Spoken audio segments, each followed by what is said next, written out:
तो फिल्म की शुरुआत में हमें एक लड़की दिखाई जाती है जो अंधेरी जगह पर कैद थी। वो किसी को अपनी मदद के लिए बुलाना चाहती थी, लेकिन उसके फोन में सिग्नल्स नहीं आ रहे थे। कुछ देर में यहाँ पर किसी चीज के रेंगने की आवाज आती है और कोई ना दिखने वाली चीज उस लड़की को खींच कर यहाँ से ले जाती है और ये सीन यहीं पर कट हो जाता है। अगले सीन में हम कुछ दोस्तों को देखते हैं जो पिकनिक मनाने के लिए आए हुए थे। तो तब उनकी मुलाकात होती है मॉस्को से आए एक लड़के से जो यहाँ अपने भाई को ढूंढने के लिए आया था। वो बताता है कि मेरा भाई एक आर्कियोलॉजिस्ट है और पास ही के एक इलाके में पुराने टेम्पल की तलाश में आया था अपनी एक आर्कियोलॉजिस्ट साथी के साथ।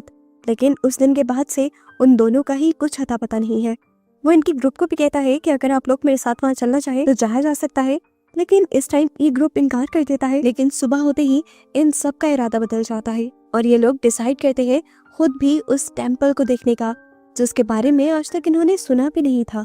ये लोग अब उस इलाके में पहुंच जाते हैं जहां पर वो टेम्पल था। इन्होंने एक लोकल गाइड भी हायर किया था जो इस इलाके में उन्हें छोड़ देता है और इन बेचारों को फिर ये पूरा सफर खुद ही से तय करना पड़ता है और वो लोग एक टैक्सी हायर करते हैं उस टेम्पल तक जाने के लिए। अजीब बात थी, ये जीप वाले भी उन्हें जंगलों के बाहर छोड़ गए थे, ये कहते हुए कि आगे का सफर आप लोगों को पैदल तय करना होगा। जंगल के अंदर ये लोग अपना सफर शुरू कर देते हैं और रास्ते में इन्हें काफी पुरानी चीजें भी मिलती हैं, जिससे इन्हें पता चलता है कि यहाँ पर काफी पुराने लोग रहा करते थे। यहीं पर उन्हें एक जीप भी नजर आती है जो जरूर उसी आर्कियोलॉजिस्ट की थी जिसका भाई उसे ढूंढ रहा था। इन्हीं चीजों की और खूबसूरती की पिक्चर्स लेते लेते ये लोग आगे आगे जैसे जैसे बढ़ रहे थे, एक अजीब काम इनके साथ ये हो रहा था कि यहाँ के लोकल लोग इन्हें काफी अजीब नजरों से देख रहे थे और इनसे बात तक नहीं कर रहे थे, जैसे वो लोग इनके यहाँ आने से खुश ना हो। खैर फाइनली ये लोग उस टेम्पल के सामने पहुंच भी जाते हैं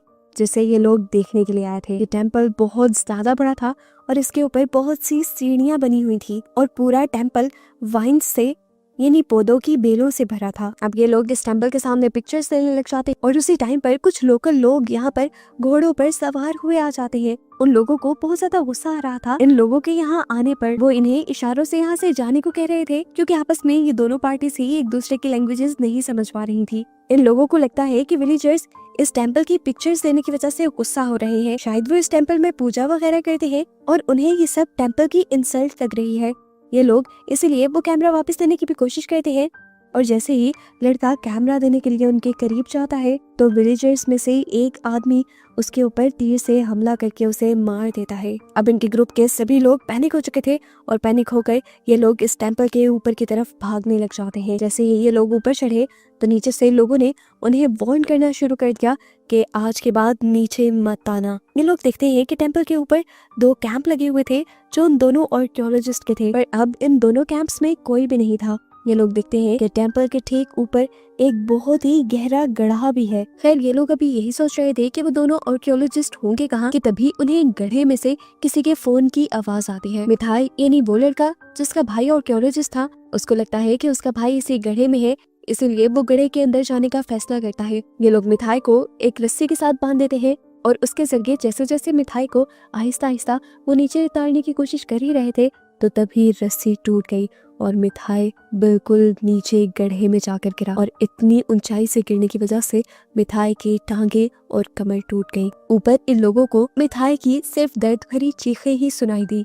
पता नहीं किस हाल में था, ये जानने के लिए ये लोग एक नई रस्सी बांधते हैं पुली के साथ और स्टेसी को नीचे भेजते हैं। नीचे जाते हुए उसके हाथ में लाइट भी थी जिससे वो देखती है कि इस कुएं की सारी दीवारें अच्छी तरह उन्हीं वाइन्स ने कवर की हुई है, जिन वाइन्स यानी बेलों को ये लोग बाहर भी देख चुके हैं। इन्होंने जितनी बड़ी रस्सी लगाई थी उसने स्टेसी को काफी नीचे तक तो पहुंचा ही दिया था, पर फिर भी ये कुआं काफी गहरा था और उसे नीचे मैथ्यू तक आने के लिए जंप लगानी पड़ी, जिसकी वजह से उसके अपने भी घुटने में बहुत बुरी तरह से चोट आई। यहाँ मिथाइयों ने उसे बताया कि वो हिल भी नहीं पा रहा, जिसका मतलब है कि उसकी स्पाइन यानी रीढ़ की हड्डी में चोट आई है। ये बात वो ऊपर भी बता देते हैं। फिलहाल इनके लिए इम्पोर्टेंट था मैथ्यू को ऊपर लेकर आना। ये लोग एक स्ट्रेचर बनाकर नीचे फेंकने का फैसला करते हैं, जबकि एमी जो कि एक मेडिकल स्टूडेंट थी वो इन सबको कहती है कि ऐसा मत करो, किसी की कमर में चोट हो और उसे इस तरह से मूव किया जाए तो ये बहुत खतरनाक साबित हो सकता है। वो बहुत ज्यादा परेशान थी भागते हुए वो इस टेम्पल से नीचे उतरती है और यहाँ के विलेजर्स से मदद मांगती है, लेकिन वो लोग गुस्से में उसी के ऊपर गन पॉइंट कर देते हैं। एमी बहुत ज्यादा इमोशनल हो रही थी, तो यहाँ उसका साथी उसे संभालने लग जाता है। यहाँ तक के रोते रोते एमी नीचे उन वाइन्स पर गिर जाती है और ये देखते हुए सभी विलेजर्स और भी ज्यादा डर जाते हैं। एमी को गुस्सा आ रहा था तो उसने यही वाइन्स तोड़कर सामने बच्चे पर फेंक दी और इसके बाद जो हुआ वो बहुत ही शॉकिंग था। गाँव के लोगों ने उस बच्चे को ही शूट करके मार दिया जिसके ऊपर वो वाइन्स गिरी थी। और यहाँ इन्हें अंदाजा हुआ कि गाँव के लोग इन लोगों से गुस्सा नहीं है, वो असल में टेम्पल्स पे आई इन वाइन्स से डरते हैं। एमी का साथी समझ गया था कि अब ये लोग एमी को भी इसी तरह मार देंगे क्योंकि वो भी वाइन्स पर गिरी थी, इसलिए वो एमी को लेकर वापस टेम्पल के ऊपर आ जाता है जहाँ उनके बाकी साथी एक स्ट्रेचर तैयार कर रहे हैं। एमी और उसका साथी आकर इन लोगों को बताते हैं कि गांव के सभी लोग इन वाइन्स से बहुत ज्यादा डरते हैं और ऐसा क्यों है ये इन्हें नहीं मालूम। खैर दिखाया जाता है कि स्ट्रेचर तैयार करने के बाद उसी रस्सी के जरिए जिसके जरिए स्टेसी नीचे आई थी वो स्ट्रेचर भी नीचे आ गया था। अब क्योंकि रस्सी छोटी थी तो एमी और स्टेसी दोनों मिलकर मिठाइयों को उठाकर उस स्ट्रेचर के ऊपर लिटाते हैं, जिस वजह से मिठाइयों को बहुत ज्यादा दर्द भी होता है। काफी देर की मेहनत के बाद ये लोग मिठाइयों के बाद उन दोनों लड़कियों को भी ऊपर लाने में कामयाब हो जाते हैं। ऊपर आने के बाद एमी और जेफ जो दोनों मेडिकल स्टूडेंट थे वो दोबारा मिठाइयों को चेक करते हैं और उसकी इंजरी से ये पता चलाते हैं कि शायद वो अब कभी चल ना सके, लेकिन फिर भी उम्मीद उन्होंने रखनी थी। वो हर किसी को वार्न कर देते हैं कि मिठाइयों को कोई जरा सा भी नहीं हिलाएगा। अब इन्हें मिठाइयों के लिए यहाँ से निकलना था। नीचे विलेजर्स खड़े थे जो इनके नीचे जाते ही इन्हें मार देते। इन्हें रात रात में ही कुछ सोचना था।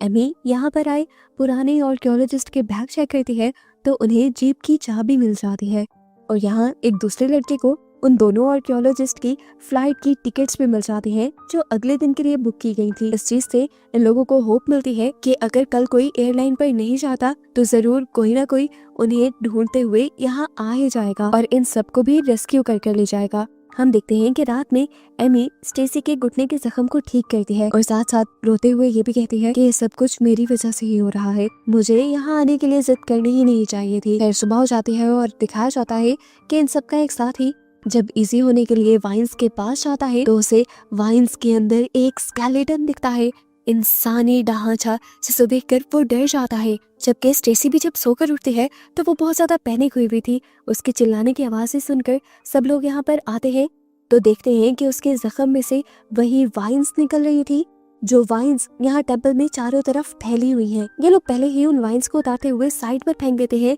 लेकिन इससे भी ज्यादा डिस्टर्ब कर देने वाली चीज ये थी कि वाइन्स अब उसकी चोट के और जिस्म के अंदर ग्रो कर रही थी। ये लोग उसकी चोट के करीब से तो उन वाइन्स को पकड़कर खींच देते हैं, लेकिन स्टेसी कहती है कि मुझे अपने पेट के अंदर भी कुछ हिलता हुआ और चलता हुआ महसूस हो रहा है।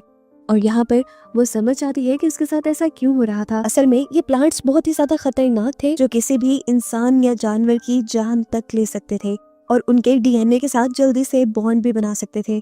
स्टेसी क्योंकि जब नीचे जा रही थी तो वो बहुत सारी वाइन्स से टकराई थी। उसे समझ आ गई कि वाइन्स के पोलन उसके कपड़ों पर गिर गए होंगे और उसके जिस्म पर लगते ही उन वाइन्स के पोलन्स ने उसकी बॉडी के डीएनए के साथ रिएक्ट करना शुरू कर दिया, जिसकी वजह से अब वो सारी वाइन्स उसकी बॉडी के अंदर ग्रो करने लगी थी। ये लोग अपनी टेंशन में ही थे कि यहाँ पर मिठाइयों भी दर्द से चिल्लाने लग जाता है। एमी जब उसके पास जाती है तो ये देखकर वो लोग शॉक रह जाते हैं कि मिठाइयों की भी दोनों टांगों को अच्छी तरह से उन वाइन्स ने अपनी लपेट में ले लिया था।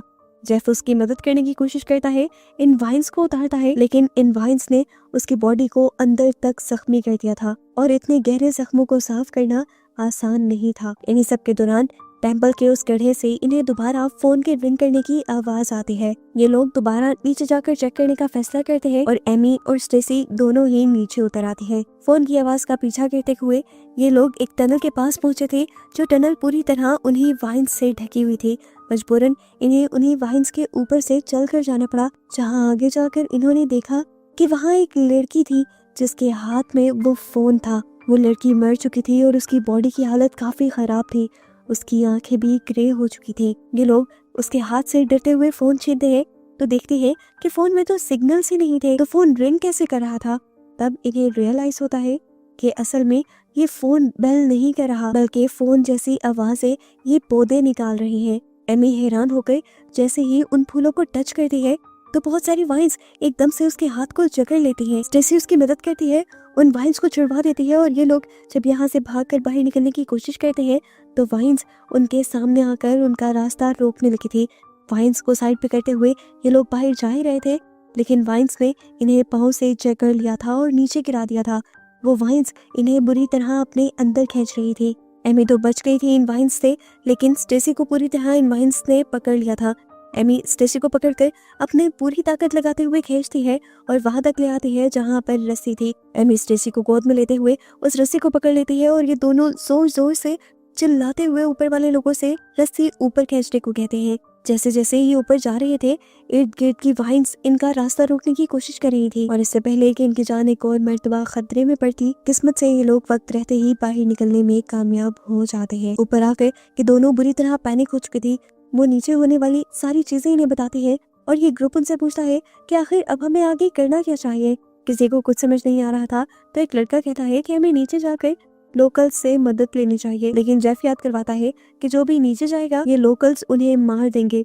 मैंने देखा है अपनी आंखों से उन्हें ऐसा करते हुए। जेफ कहता है, देखो हमने यहाँ पर होटल की बुकिंग भी करवाई थी और वो लोकल टूरिस्ट जो हमें छोड़कर पता नहीं कहाँ चला गया था, जरूर उनमें से कोई हमें ढूंढने की कोशिश कर रहा होगा और यहाँ जरूर आएगा। इन्हें बस किसी तरह अपने आप को जिंदा रखना है जब तक कोई उनकी मदद के लिए आए। लेकिन ये काम काफी मुश्किल था क्योंकि इनके पास खाना और पानी बहुत कम था। इनके पास एक सैंडविच था जिसका एक एक टुकड़ा ही इन सबको मिल पाता है। जेफ अपना सैंडविच मिथाइस को दे देता है क्योंकि उसकी हालत काफी ज्यादा खराब थी। वो मरने वाला था क्योंकि उसकी बॉडी में इन्फेक्शन फैल रहा था। जेफ इन लोगों से कहता है कि अगर हमें मिथाइस की जान बचानी है तो हमें उसकी टांगे काटनी पड़ेंगी। सब जानते थे कि ये बहुत ज्यादा पेनफुल होने वाला था।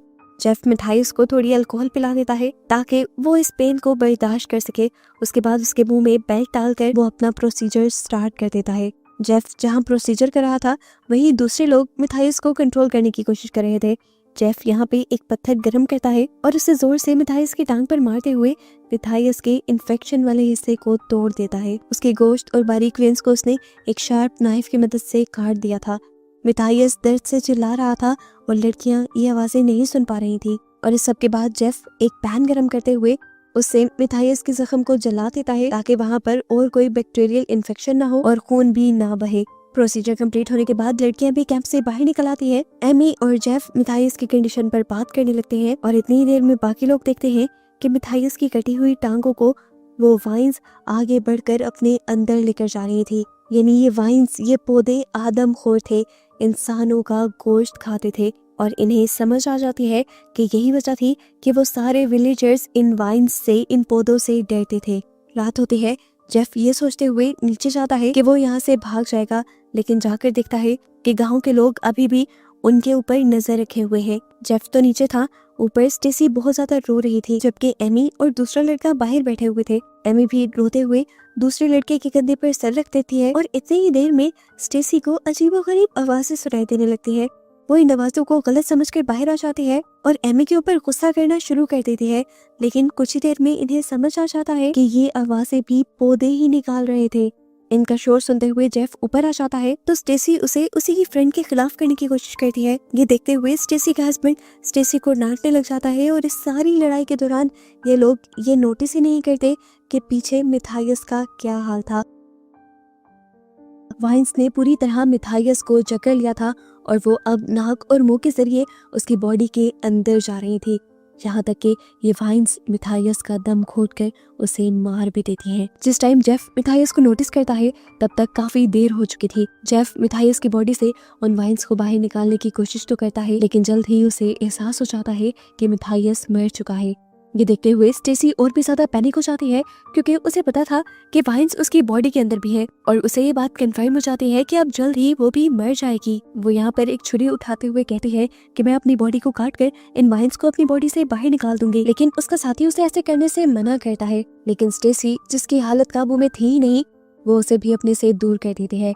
यहाँ तक तो सब ठीक ही था, सभी लोग स्टेसी को ही काम डाउन करने की कोशिश कर रहे थे, लेकिन फिर एक मोमेंट ऐसा भी आया कि इन सबको डरना पड़ा क्योंकि यहाँ वाइन्स के सभी फ्लावर्स बिल्कुल स्टेसी की ही आवाज में और स्टेसी की ही तरह बोलने लगे, उसके बोले हुए लफ्ज रिपीट करने लगे और इस तरह इन्हें अंदाजा हुआ कि इन वाइन्स के पास ब्रेन भी है जिसकी वजह से ये वाइन्स और उसके फ्लावर उन्हें मिमिक कर पा रहे हैं, उनकी नकल उतार पा रहे हैं। ऐसे ही सुबह हो जाती है। जेफ और एमी एक साथ बैठे होते हैं जब वो देखते हैं कि विलेजर्स आकर बहुत बड़ी क्वांटिटी में नमक को टेम्पल के इर्द गिर्द गिरा रहे थे ताकि ये वाइन्स आगे ना बढ़ पाए। जेफ एमी से कहता है कि ये एंशिएंट वाइन्स है, यानी बहुत ही सदियों पुरानी वाइन्स है और जेनेटिक डेवलपमेंट होने की वजह से इंसानों को खाने लगी है।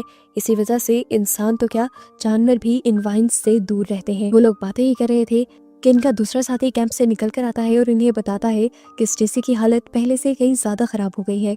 ये लोग देखते हैं कि वाइन्स बहुत ही तेजी से उसकी टांग के अंदर ग्रो कर रही थी। जेफ छुरी लेता है और उसकी टांग को काट कर उन वाइन्स को निकालने की कोशिश करता है। तब स्टेसी कहती है कि मुझे ऐसा लग रहा है कि जैसे मेरे सर में भी कुछ हो, लेकिन ये लोग उसे कहते हैं ऐसा कुछ भी नहीं।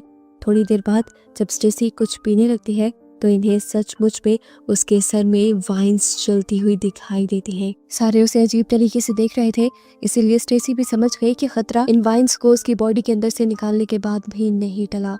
ये लोग सो जाते हैं और कुछ देर बाद जब ये लोग सोकर उठते हैं तो देखते हैं कि स्टेसी इन लोगों के पास नहीं थी। वो पहले से ही बाहर आ चुकी थी और जब वो बाहर आई थी तो उसको देखते ही इन वाइन्स ने उसकी आवाजें निकालना शुरू कर दी थी, जिसकी वजह से स्टेसी और भी ज्यादा डर गई थी और उसने अपनी पूरी बॉडी पर कट लगा लिए थे। जब तक ये लोग बाहर निकले तब तक उसके खून से यहाँ पर एक छोटी सी नदी बन गई थी। जेफ उसे रोकने के लिए करीब जाता है तो वो अपने चाकू से जेफ को दूर कर देती है और इस तरह जेफ का हाथ भी जख्मी हो जाता है। और जब उसका साथी उसे रोकने के लिए जाता है तो स्टेसी गलती से चाकू उसके सीने में स्टैब कर देती है और ऐसे इनका एक और साथी इन्हीं की आंखों के सामने मारा जाता है। उसके मरते ही ये वाइन्स उसकी बॉडी को जकड़ लेती हैं और खींचते हुए अपने अंदर ले जाते हैं। स्टेसी रो रही थी, वो एमी से कहती है प्लीज मुझे मार दो। एमी उसे प्यार करती है और कहती है नहीं, ऐसा कुछ नहीं होगा, तुम बच जाओगी। जेफ जो हकीकत जानता था कि स्टेसी बहुत ज्यादा दर्द में है, वो आखिर उसे मार ही देता है और उसके सारे दर्द से उसे आजाद कर देता है। जिसके बाद वो स्टेसी का खून लेकर एमी की पूरी बॉडी पर लगा देता है, उसे जीप की चाबियां देता है और कहता है कुछ भी हो जाए, चाहे मैं मर भी जाऊं, तुम रुकना मत। जेफ जानता था कि यहाँ से कोई एक ही बचकर जा सकता है, नहीं तो विलेजर्स सबको मार देंगे। उसने प्लान बनाया था कि वो एमी को मरा हुआ दिखाते हुए नीचे लेकर जाएगा और खुद विलेजर्स के सामने आ जाएगा। ऐसे विलेजर्स का ध्यान एमी से हट जाएगा और एमी भाग जाएगी। अपने प्लान को पूरा करने के लिए वो एमी को मरे हुए की तरह उठाकर टेंपल से नीचे ले आता है। उसे लिटाकर वो उसे आखिरी मर्तबा प्यार करता है और खुद इन सारे विलेजर्स के सामने चला जाता है। गांव के लोग उसे देखते ही उसके ऊपर बहुत सारे तीर से हमला कर देते हैं। जेफ बहुत ज्यादा जख्मी होकर दर्द में तड़पने लग जाता है और उसकी तड़प को देखते हुए यहाँ के लीडर उसके सर पर गोली मारते हुए उसे भी मार देते हैं और दर्द से आजाद कर देते हैं। और इसी सब चीजों का फायदा उठाते हुए एमी पीछे का रास्ता इस्तेमाल करते हुए जंगल से भाग जाते हैं। गांव वालों को ये पता चल गया था। गांव वालों ने उसे मारने के लिए पीछे से कई ज्यादा तीर के निशाने लगाए, लेकिन किस्मत से एमी सभी तीरों से बच गई। वो रुकी नहीं क्योंकि वो जानती थी कि अगर वो रुक गई तो मर जाएगी। ताकत खत्म होने के बावजूद वो तब तक भागती रही जब तक जीप नहीं आई उसके सामने। आखिर उसकी किस्मत उसका साथ दे भी देती है और ये जीप स्टार्ट हो जाती है, जिसे लेकर वो इस जंगल से बाहर चली जाती है रोते हुए। उसने यहाँ पर अपना बहुत कुछ खो दिया था, अपने दोस्त, अपना साथी, और अब वो अकेले जंगल से जा रही थी। लेकिन वो खुद भी खतरे से बाहर नहीं थी क्योंकि उसके सर पर भी वाइन का निशान नजर आ रहा था, जो इस चीज की निशानी था कि वाइन्स ने कहीं ना कहीं उसे भी इन्फेक्टेड किया था। मूवी के पोस्ट क्रेडिट सीन में हम दो और दोस्तों को इसी टेम्पल के करीब देखते हैं जो इस टेम्पल को देखने और इसकी हिस्ट्री पढ़ने के लिए आए थे, लेकिन वो नहीं जानते थे कि अब उनके साथ क्या होने वाला है। और बस इन दोनों को ही दिखाते हुए ये मूवी यहाँ पर खत्म हो जाती है।